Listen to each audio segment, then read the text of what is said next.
Good afternoon, traders. It's Bill Baruch with Blue Line Futures, and it's your midday market minute.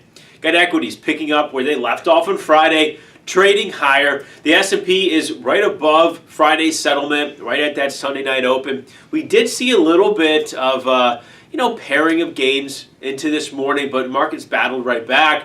Walmart earnings had started to set a little bit of a tone. You got the Cleveland Fed President Mester, who's been known to be hawkish, talking a bit more on the dovish side, talking about quantitative tightening and the balance sheet runoff ending in 2019. It's also starting to reinvigorate that buying we saw on Friday. Crude oil holding at 56 or above 56. Overall, the risk sentiment is healthy. Chinese and U.S. trade talks starting again this week. Again, we haven't heard anything bad come from those trade talks, and that's been a positive for the market. The hopium continues. But again, we got resistance here in the S&P right around Sunday's open and Friday's settlement. And the NASDAQ is moving out above what is the continuous 200-day moving average. So out above about 70, kind of keeps that elevated to 7,100. So stay nimble. These rips, though, have given you opportunities to fade them. Just depends how much you're looking for in that. But it seems to be the path of least resistance remains higher here in this market despite being overbought. We're hitting that near that 2,800 area, which 3 times we've tested, going back to that drop in October, and have not held. So going to be a big test here.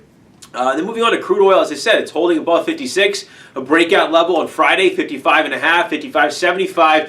The roll from the March contract and the April contract sort of unlocked those handcuffs on crude oil, and it was a breakout. It's holding very well. We've got to continue to see the price action hold and close above 55.75, ideally 56. Don't even get close to it. Now, we were very bullish on Friday with that breakout. That wave happened. It moved and broke out over $1. We're paring back that bullishness a little bit here today, but overall, the path of least resistance remains higher for crude oil. And then with gold, we were outright bullish. In fact, we have been bullish for a very long time, but we went outright bullish, and we typically, for breakouts on those next legs, have timed them perfectly with going outright bullish. And you got that on Thursday to Friday, the 1323 breakout area. But again, today, just as we've talked about over the last 2 months, capitalize on strength. So moving into here, 1337 was a big level. We were out above it, but if you've been long gold, especially if you've added on these breakouts, make sure you capitalize in one manner or another. There's ways to do it. Does it mean that gold's topping here or we think gold has a ceiling here? No. In fact, the dollar is